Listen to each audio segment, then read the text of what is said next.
இரட்சகரும் ஆண்டவருமாகிய இயேசு கிறிஸ்துவின் இனிய நாமத்தில் உங்களை வாழ்த்தி வரவேற்கிறேன். மீண்டுமாக இந்த வீடியோ மூலியமாக சந்திப்பதில் மிக்க மகிழ்ச்சி. இன்றைய தினத்தில் உங்களோட நான் பகிர இருக்கிற வேத வாசனம் என்னன்னு பார்த்தீங்கன்னா, யோவான் 1வது அதிகாரம் 1வது வசனம்.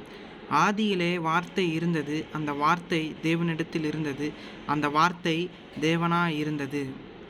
ஆமாங்க, நம்முடைய தெய்வம், ஆராதிக்கிற நம்முடைய தெய்வம் வார்த்தையானவர்.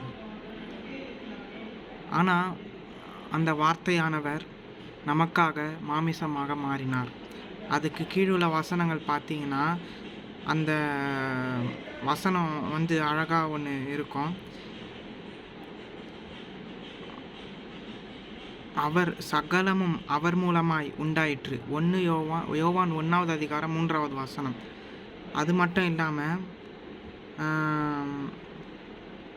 அவர் எப்படிப்பட்டவராக இருக்கிறாருன்னு பார்த்தீங்கன்னா, ஒளியாக இருக்கிறார். இயேசு கிறிஸ்து ஒளியாக வந்தார். அதுதான் வேதாகமும் நமக்கு சொல்லுகிறது. ஆதியிலே வார்த்தை இருந்தது, அந்த வார்த்தை தேவனிடத்தில் இருந்தது, அவரே அந்த வார்த்தையாக இருந்தார், கடவுளே அந்த வார்த்தையாக இருந்தார் என்று சொல்லி யோவானுக்கு எழுதின சுவிசேஷம் 1வது அதிகாரம் 1வது வசனத்தில் நம்ம வாசிக்கிறோம். அப்போது நாம் எப்படிப்பட்ட கடவுளை ஆராதிக்கிறோம்? வார்த்தையாகிய அந்த வார்த்தை மனுஷனாக உருவெடுத்து வந்த தெய்வத்தை நாம் ஆராதிக்கிறோம்.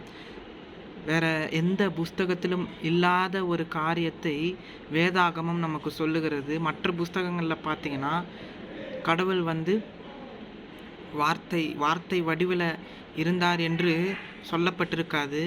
ஆனால் முக்கியமாக இயேசு கிறிஸ்துவை பற்றி பல இடங்களில் பேசியிருக்கு புத்தகங்கள், மற்ற புத்தகங்கள். ஆனால் அதில் மிக தெளிவான ஒரு புத்தகத்தின் ஒரு பகுதி என்னவென்று பார்த்தீங்கன்னா, யோவானுக்கு எழுதின சுவிசேஷம் 1வது அதிகாரம் 1வது வசனத்தில் அந்த வார்த்தையாகிய ஆண்டவர் மாமிசமாக வந்தார். மாமிசம் என்று சொன்னால் நம்மளைப் போல மனிதனாக வந்தார். அப்போது அந்த வார்த்தை ஆரம்பத்தில் அந்த வார்த்தை கடவுளோடு இருந்தது. அந்த கடவுளை தான் அந்த வார்த்தையை குறிக்குது. கடவுளே வார்த்தையாக இருந்தார். அதுதான் நம்ம எளிமையாக புரிந்து கொள்ளக்கூடிய ஒரு காரியம். அப்போது இயேசு கிறிஸ்து மற்ற தெய்வத்தை போல அவர் ஒரு காலகட்டத்தில் மரித்தார். மரித்து அவர் உயிர் தழலை அப்படின்ற ஒரு கதையே இல்லை. காரணம், இப்படிப்பட்ட ஒரு தெய்வம் வார்த்தை வடிவில் இருந்தார், அவர்தான் மனுஷ ரூபத்தில் வந்தார் அப்படின்ற ஒரு சாராம்சம் வேறு எந்த புத்தகத்திலும் இல்லை. ஆனால் பைபிளில் இயேசு கிறிஸ்துவை பற்றி இந்த ஒரு வசனத்தை இருந்து நான் பேச போனால், இதிலேயே தெய்வம் எப்படிப்பட்டவர், அவருக்கு உருவம் இருக்கா இல்லையா என்பதை குறித்து நம்ம பார்த்தோமானால், உருவமே இல்லாத அவர் வார்த்தை வடிவில் இருந்தவர். அந்த வார்த்தையானது உருவம் பெற்று மனிதனாக நமக்காக சிலுவையில் அடிக்கப்பட்டார். அப்போது அப்படிப்பட்ட தெய்வத்தை நாம் ஏற்றுக்கொள்ள வேண்டும். ஏற்றுக்கொள்வது நிமித்தமாக நமக்கு என்னன்னு பார்த்தீங்கன்னா, அவர் நமக்கு நித்திய ஜீவனை வைத்திருக்கிறார், சாகாமை என்று சொல்லும் பொழுது இயேசு கிறிஸ்துவுடன் எப்பொழுதும் வாழக்கூடிய அந்த கிருபை, அந்த பாக்கியம் நமக்கு கிடைக்கிறது. அப்போது இப்படிப்பட்ட ஒரு தெய்வத்தை நாம் ஏன் கைவிடணும்? இவர் தான் எல்லா கடவுளை விட பவர்ஃபுல்லான கடவுள்னு சிலர் சொல்லுவாங்க. ஆனால் எல்லா கடவுளை காட்டிலும் சக்தி வாய்ந்த கடவுள் என்று தெரியுது. ஆனால் அந்த கடவுள் எப்படி வந்தார்? வார்த்தையாக. ஃபஸ்ட்டு எழுத்து வார்த்தை, அந்த வடிவமாய் இருந்தவர்.